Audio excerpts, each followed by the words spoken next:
what are the most difficult challenges that businesses face while integrating new technologies like AI with their legacy systems or existing systems? So I think, the real biggest challenge is people. It's change management, right? Exactly. Like people don't want to change, or they don't know how to change, right? And they slow down this transition to AI because they could feel overwhelmed, but it's also that people resist. That's the whole thing. We don't want to replace people. We want to empower people. And that's something that takes longer than like implementing systems. This is a huge change, like not only software wise, but also how to use it, right? And you need to educate people on how to use AI as well. And this takes a lot of time. So I think the human dimension in the end is the most challenging one and the most important one. Welcome to Discover Dialogues podcast, powered by TechDogs. The world of business and technology is evolving at breakneck speed. AI breakthroughs, digital transformation, and game-changing innovations are reshaping industries every day. On this show, we dive into the trends, ideas, and strategies driving the future. We're sitting down with industry leaders, innovators, and disruptors to bring you fresh insights, bold perspectives, and real conversations that matter. So plug in, tune in, and let's discover what's next. Today on the show, we're joined by Alexandra Begue, the founder and team lead for Global Customer Incubation at SAP's Research and Innovation CTO office. From building documentaries in South Africa to launching autonomous drone startups in Japan, and now helping SAP customers co-create the future through AI and robotics, her journey blends creativity, strategy, and purpose. She's designing trust, supporting changemakers, and helping enterprises navigate the messy, early-stage moments where real transformation begins. Let's dive in. Welcome to another episode of TechDogs Discover Dialogues. Alexandra, it's a pleasure to have you on the show today. Pleasure to be with you, Nick. Alexandra, before we jump into the recent tech innovations, tech trends, and the leadership advice that you would give to our audience, right? I would like to rewind the clock a bit because when I look at your journey, it's a unique path that has led you till here, right? You have worked across different worlds, right? From media, tech, social impact, and I believe that's a rare mix that you bring to the table, right? So my first question to you would be, can you please walk us through your professional journey and how has it shaped you till now? Yeah, sure. And thanks so much for this opportunity to have me here today.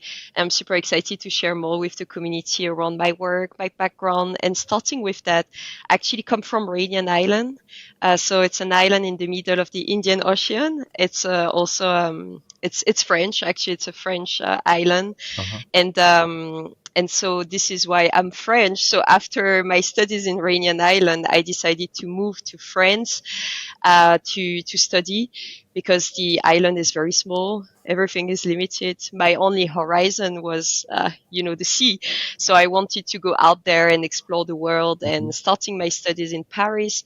And then I studied also in Grenoble, another city in France where you go and ski. And, and I specialize myself in business management, right?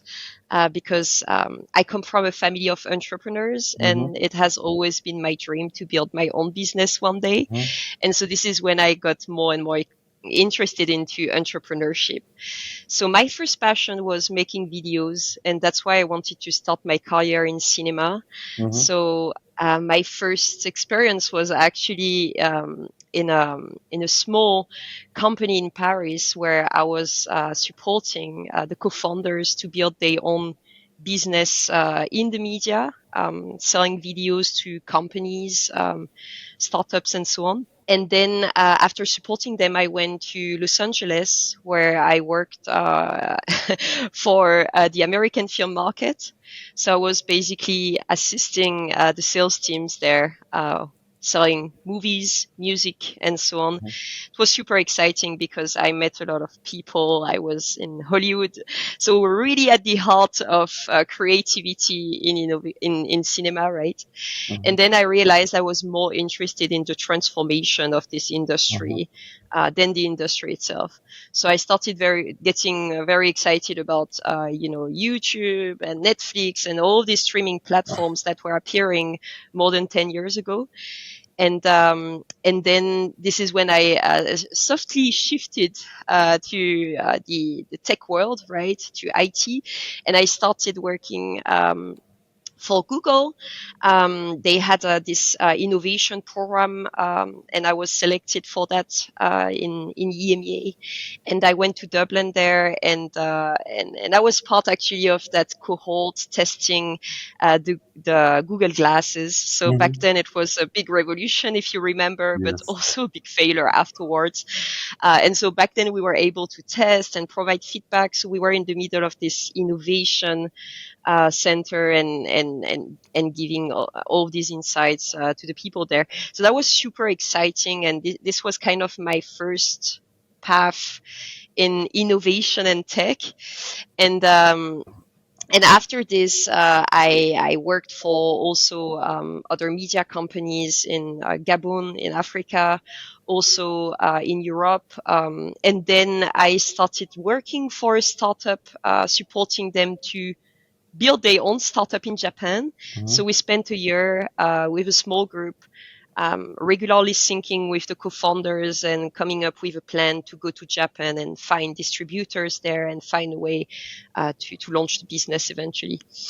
And so I was leading that project. It was super exciting because it was about autonomous drones. This startup created the first autonomous drones for individuals on the market. And I was definitely a target, a target customer, because it could help you to make your video, to give like a Hollywood effect to your videos. And that was quite new back then. So we had a lot of competition with the Japanese market with drones, as you can imagine. So it was not an easy, quick win, right? But we made it. And after this, I had this amazing opportunity with SAP. And so, when I discovered SAP, I had no idea what SAP was about. So I Googled SAP, and on Wikipedia, I read a bit more about what they do.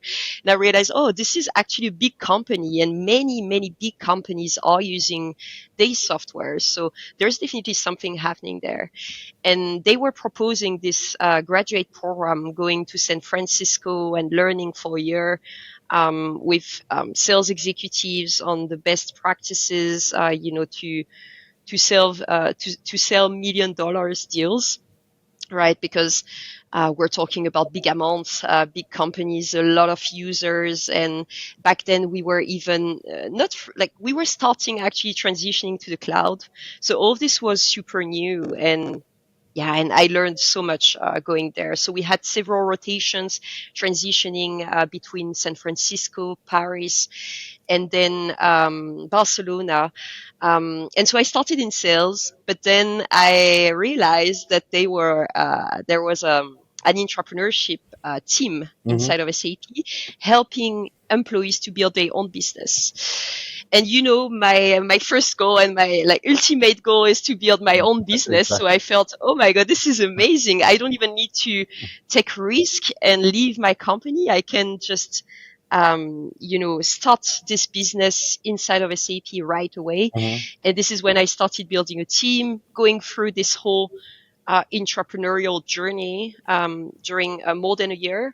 So we started building that startup in healthcare because our common goal as a team was to speed up fight against cancer. We actually were very concerned about that topic. We had family members ourselves touched by this disease, and so we wanted to enable doctors and hospitals to find quicker solutions, right, to provide to patients. And so we started focusing on the clinical trials, how to improve them, how to make them more efficient, and how to save time, right? Because it takes 10 years for a new medicine to go on the market. And we wanted to reduce that time to market. Definitely. And bring it from 10 years to 8 years with a software, which would bring a lot of automation in this overall process. In the end, we didn't make it. So we didn't receive investment, but the entrepreneurship team proposed me to join their team. And I was so obsessed to better understand why we failed, why we didn't get the investment, that I eventually joined the team and supported other intrapreneurs to build their own business. And I learned a lot 3 years going through this experience. So that was also like kind of a concrete path in innovation and tech, right, in career-wise. And then from startup, so SAP decided to sunset the whole startup area that I was part of. And then I transitioned to the AI incubator. So this is actually the research and innovation team. And we're the team dedicated to build the future portfolio of SAP. And obviously there's a lot of things around AI right now. So we're mainly focusing on this topic, but this topic is quite big. So it's not only AI. We explore a lot around physical AI these days. So yeah, so this is more or less my career for the past 10, 12 years. And now that I have all this expertise, I realized that what drives me in my career is really empowering leaders, and especially empowering innovation leaders, people who want to build the next big thing, people who wants to contribute to the world and make something big, and like change makers, actually, like people that want to build the change and not only being part of the change. And so I started investigating how to get more skills into this to be able to better support myself through my job, but also my team, who's composed of many innovation leaders, right? And so I started recently a doctorate in business administration, specialized in applied neuroscience and behavioral sciences for leaders in innovation, because this early stage phase that we're in is really critical. True. Right? It's when everything starts, nothing exists. You don't know what the outcome would look like, and all of this uncertainty is something very hard to manage, right? And it's challenging. It's very challenging to work with customers when you only have a concept, but you don't have any slides, you don't have any solution ready, and you're trying to sell something. So that's building trust is a very important topic in my role, and that's exactly what I want to focus on for the next years, building a toolkit for innovation leaders so that they can better navigate these complexities of early stage incubation. That's a very fascinating journey, Alexandra, that you have, and I believe that Reunion Island is one of the most beautiful places on earth, because surrounded by all sides of ocean. That's something I love as well. But yeah, the sunset, the sunrises would have been beautiful. But I can relate to you because, I'm also a media student from media, exploring tech as a subject. There's a huge evolution leap that we have to take. And then plus, your area of expertise currently, right?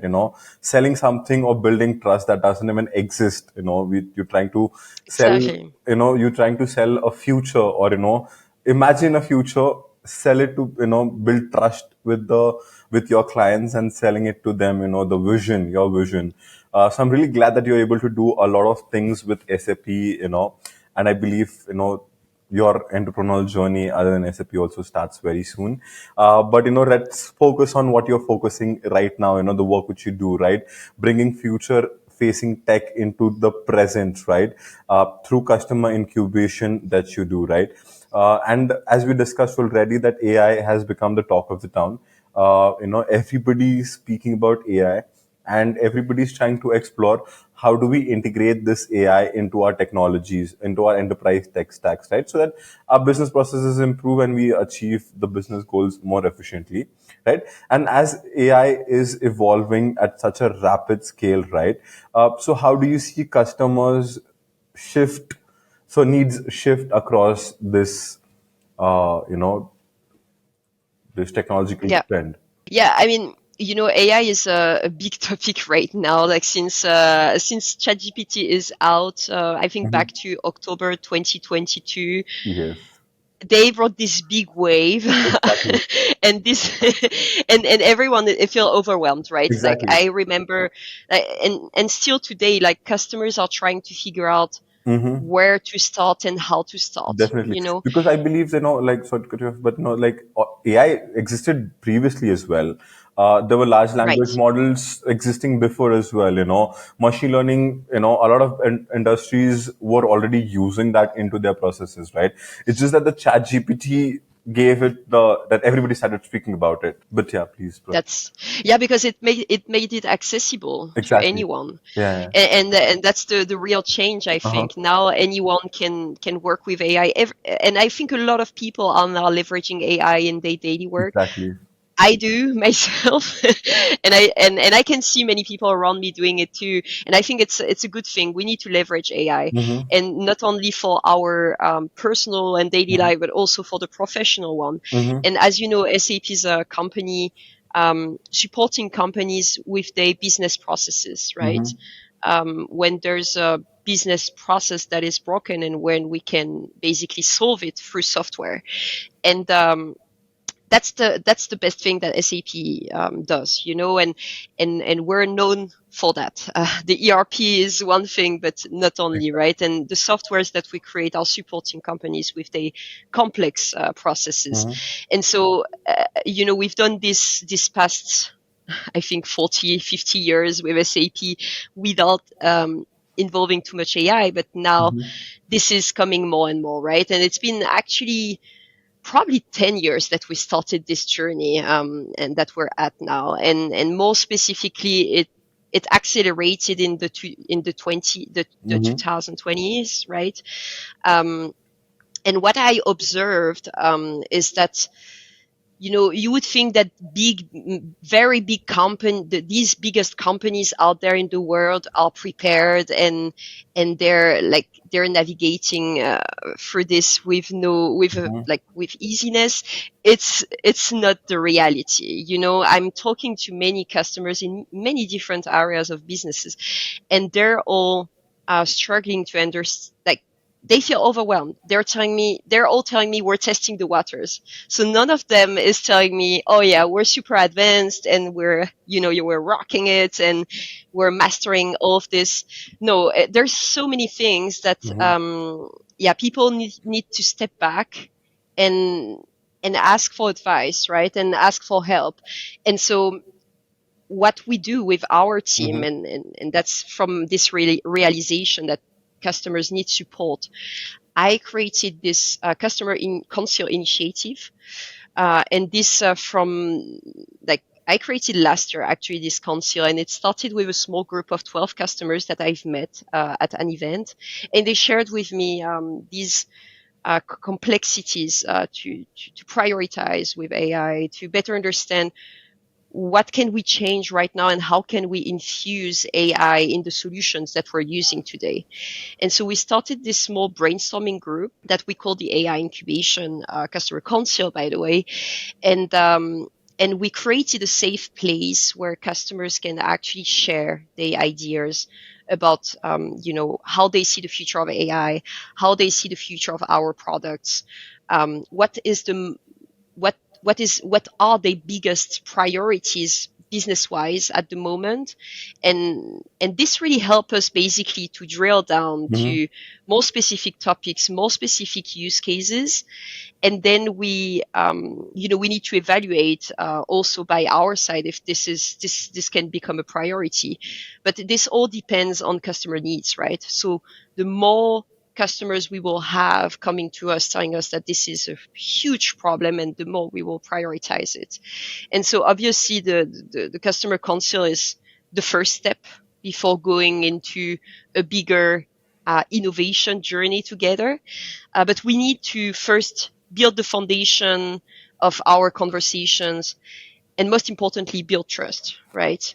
And that's why we need to create this more conversational approach first, and also not alone with customers, but with group of customers, right? Because then they can also better understand where other customers are at.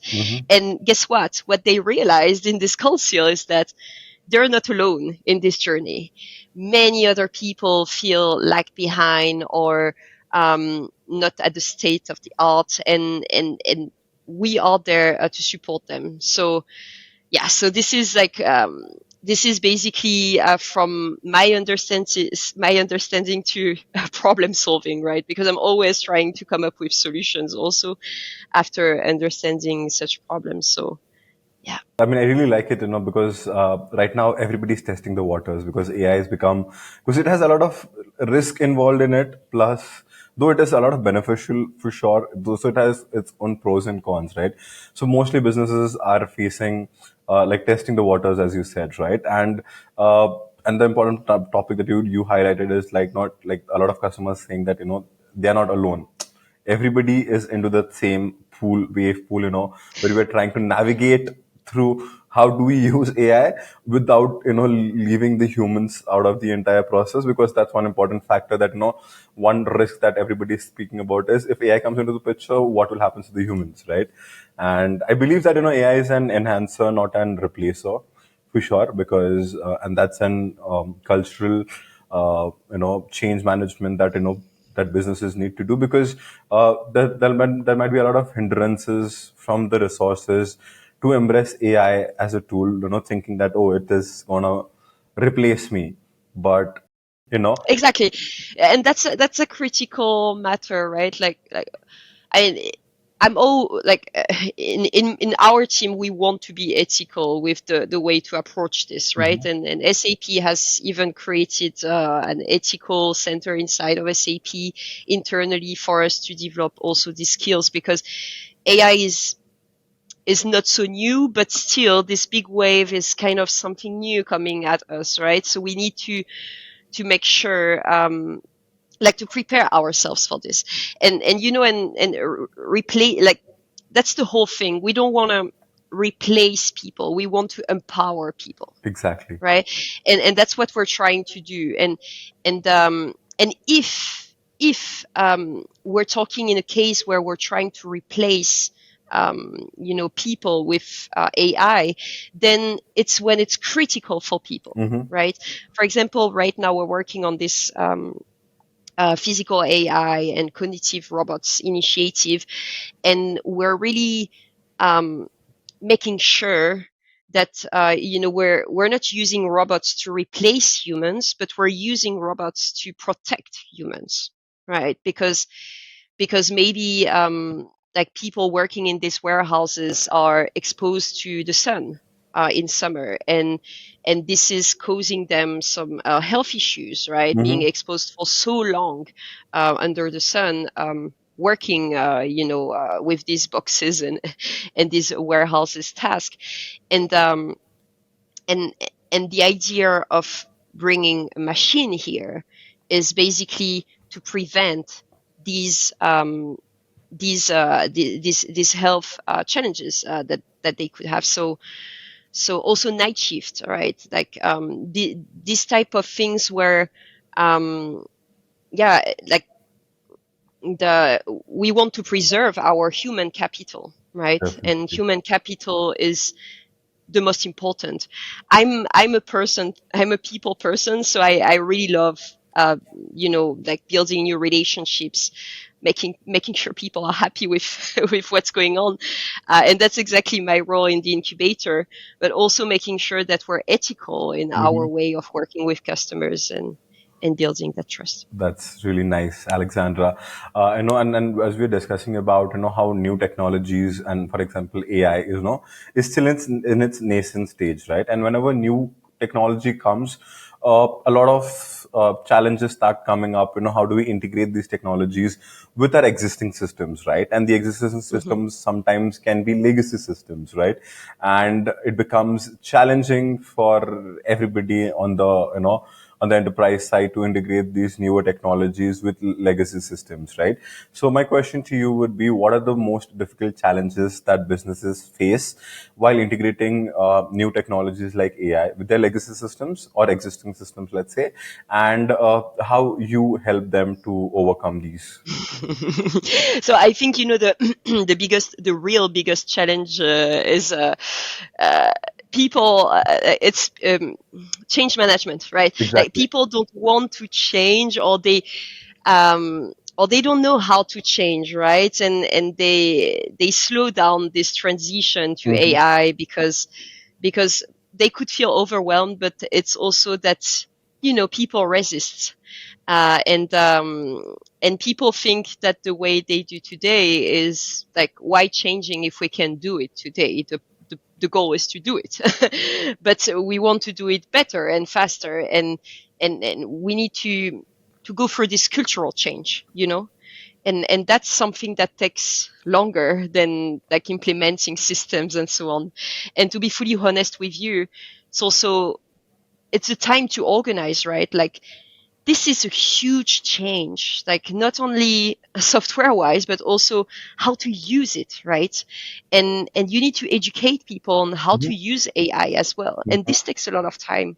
So I think the human dimension in the end is the most challenging one and the most important one. That's true. But then, like, what is the advice that you would give? Because, resistance is going to be there for sure. Because when the resource starts feeling that, oh, there's some tool that might just take away my job, people will start resisting, right? And other than that, on the tech side, there are a lot of integrations that need to happen so that, the employee has a good digital experience altogether. So what is the advice that, because an upskilling also is an important part of the entire process. So how do businesses solve this entire dilemma of, educating resources, have less resistance from them, and, at the end Mhm. ensure that they integrate what is supposed to be integrated? I mean, I've never been in a situation myself where I needed to educate people to transition to AI, because I'm part of this wave, right? Mhm. Like, Exactly. but I can definitely tell you that it's all about the mindset, right? And it's all about like making people understand that this is to improve their performance. It's Mm-hmm. not to take away their jobs. Mm-hmm. And I guess every situation is different. Um, but we need to be very positive about this change, right? Mm-hmm. Because this change will, like, you want it or not, it will come. Mm-hmm. So instead of resisting, you need to embrace it, and even like take a bit of advance, right? Because you want to be ahead. You don't want to be behind and then catch up on this Mm-hmm. delay. And so I think the companies will anyway transition with their Mm-hmm. software, and then the employees will have to adapt.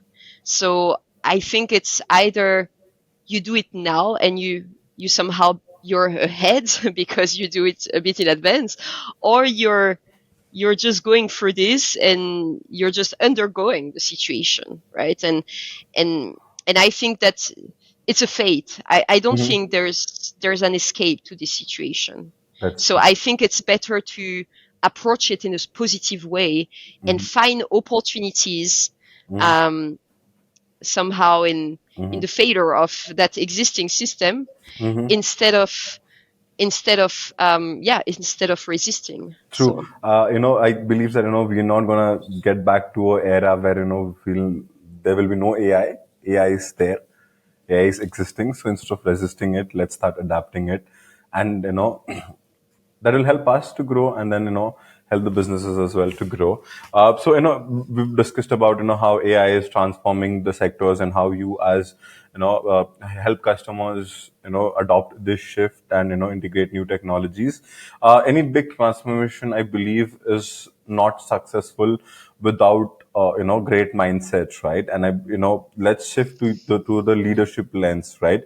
Because you've led ventures, built ecosystems, and mentored a lot of resources in your entire journey, right?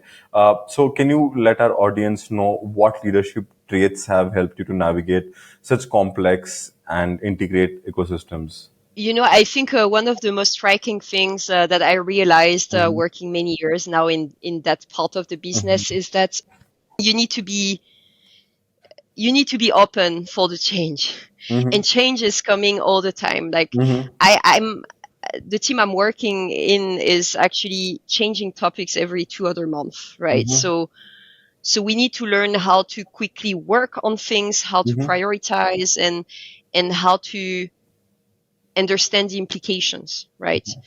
And so being able to adapt is the biggest skill. I can share more personally regarding my experience. Like this startup, for example, this startup idea that we had. Eventually, we didn't get the investment because how to say that? So we didn't get investment because healthcare was not a strategic market for SAP anymore, and that we couldn't anticipate. But then when we had eventually the feedback that this was not incubated, then we wanted to pivot. But how can we pivot if the whole industry doesn't work, right? And this is when I realized, okay, if I still want to go for that entrepreneurial journey, I need to come up with a new idea. And I had some team members resisting here, by the way. They still wanted to do it. They had this cause, and this was close to their heart. And that was the same for me. But when I realized that, like, we were powerless in front of this situation, then I wanted to change the game. I wanted to take over that power and feel in control of a topic that might be successful at some point.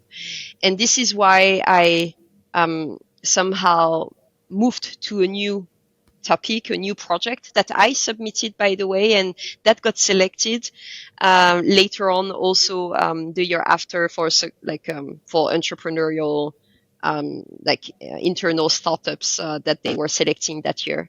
So that helped me to get closer again to the investment team. And eventually, after that second year, they proposed me to become a mentor for the teams and then to join their own team, their own investment team. And so this is just an illustration that, people who resisted and worked on the idea, it was meaningful, but it didn't fly. They eventually they've never built this startup in healthcare. They never received investment.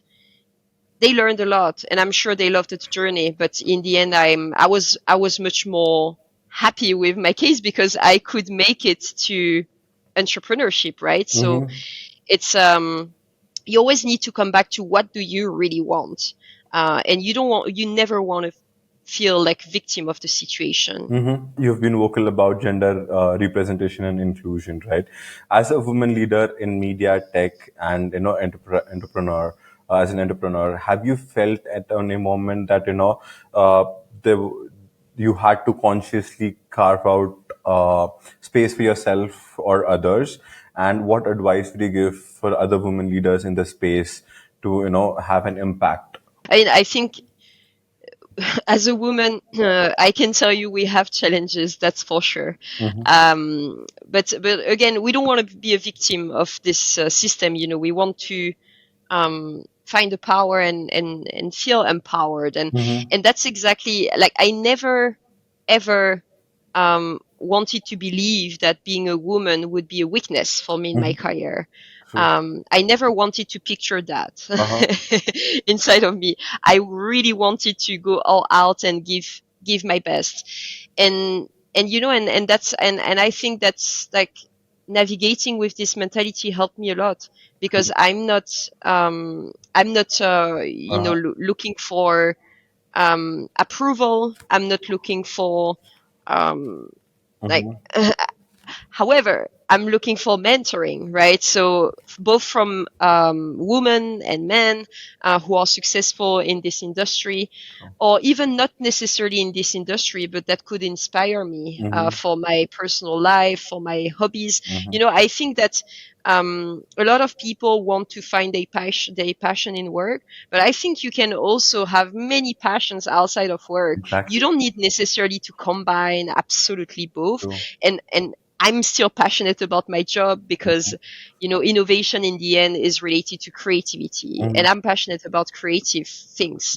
So I think that, I think being a woman in tech today is actually a chance, because there's not so many women, and we want more women, but then there's a movement we can create, right? And that we have created. True. And I'm, for example, also part of many events of women in tech.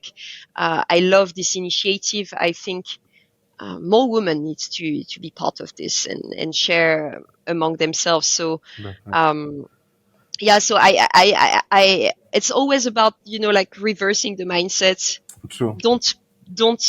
Don't put yourself in the shoes of a victim. Really embrace the change and don't and be visible. Be visible, right? Because people don't want you to be visible, and people are always going to make you feel like, oh, you're a woman, oh, you're here because you're tall and you're slim and you're beautiful, and you know, and like reasons that are not related to your job, right? Or your level of expertise or professionalism.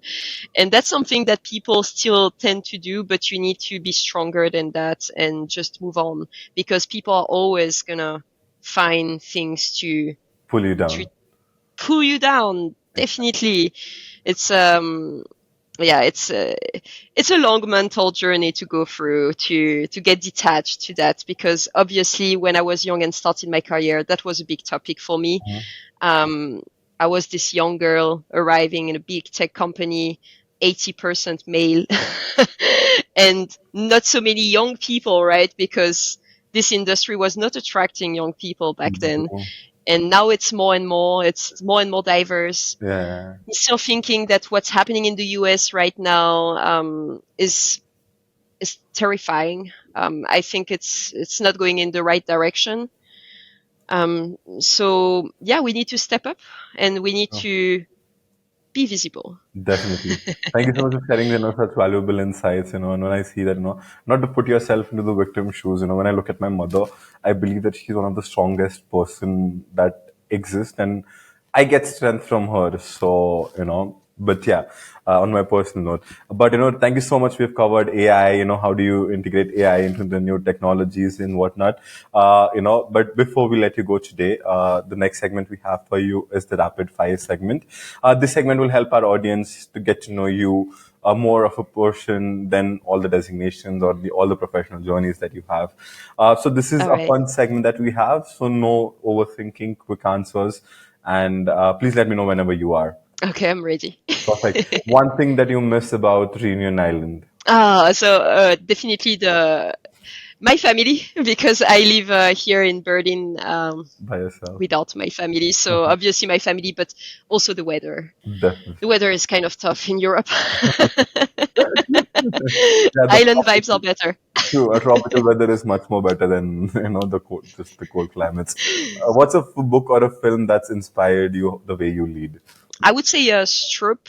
It's a documentary that I watched in South Africa a few years ago. It was completely random. I saw that woman who was, explaining like her journey as a film director. She was not having a lot of experience. It was her first documentary, but her purpose was to bring the human side to nature, because we talk a lot about nature protection, nature preservation, but in reality, it's not only about nature. Exactly. It's all about people. True. And she made me understand that, and that gave me a lot of strength to actually make my own first documentary. Definitely. And dream AI use case you hope we solve in the next 5 years. Yes, so I'm so I work with many people in many countries, Mm-hmm. and they have different cultures, different languages, and I wish we could have a software, an AI software that could translate instantly when we're talking. So let's Huh? say, let's imagine now I could talk with you in Hindu, and this instantly, right? True. So Yeah, that yeah. Uh-huh. we won't need any translator. Uh-huh. We won't need to change our behavior. We will Exactly. just, um, Converse. like converse and have True. like True. a fluent conversation Yeah. together. That will be amazing, Mhm. I think. Yeah. Yeah, yeah, definitely. So we are somewhere near there, where because AI is able to translate different languages, not at the like the real time that you said, but I've seen people, negotiating with a cab driver about moving from A to B. The language That's barrier right. was there, but he could speak to the AI, and the AI could translate that thing to that person, Exactly. and then the person is replying to that in his language, and then the AI is translating him for him in his language. So we are somewhere there. It will get solved soon. You see. I think it's a realistic idea to think it's coming in 5 years. Yeah. Yeah, yeah, true, true. And nature retreat or tech conference, what's your escape look like? Oh, nature retreat. Uh-huh. Nature retreat. So are No you hesitation. so are you a beach? because I'm like, so Berlin is a city with a lot of Uh-huh. nature, right? So I feel very lucky about that. But I it's more rare now for me living in Berlin to go in the nature Uh-huh. than actually to go to tech conferences. Mm-hmm. I love going to tech conferences. I've been doing that a lot, by the way, with French Tech Berlin as well. Uh-huh. It's an association where I'm a board member, where we're helping also entrepreneurs, Mm-hmm. French entrepreneurs here, to make their space in Berlin. Mm-hmm. And yeah, and so I'm like involved in many of these conferences. So I Mm-hmm. love going to them. Don't get me wrong, but nature retreats is also something super Yeah. So exciting. do you like the beaches more? Are you more kind of mountain person? Beaches more. Beaches is Yeah. much better. Come on, the Yeah. Union Islands. I mean, so my next question to you would be a city that feels like your second home. I would say Berlin. Uh-huh. Because if that counts, of course, because my home is Rainian Island for sure, but Mm-hmm. Berlin became my second home, Mm-hmm. and the reason is because it's such an international Mm-hmm. city. I found a lot of passionate individuals like me, people who wanted to go out of their comfort zone, have friends from all around the world, and embrace that, and that's this melting pot that I love in Berlin, that I also find in Rainian Island. Because Rainian Island, by the name itself, is a reunion, a gathering of Mm-hmm. Africa, Europe, Asia, and so on, right? Mm-hmm. So I love this multiculturality, and that's exactly what I find also in Berlin now. True. So if not in tech or filmmaking, what career would you have chosen? I think journalists is something I could have done too. I could have done many, many other jobs. Like Yeah. I love also animal behavior. Mm-hmm. Oh. So becoming a researcher in animal behavior is also something that Mm-hmm. I started thinking at some point Mm-hmm. about.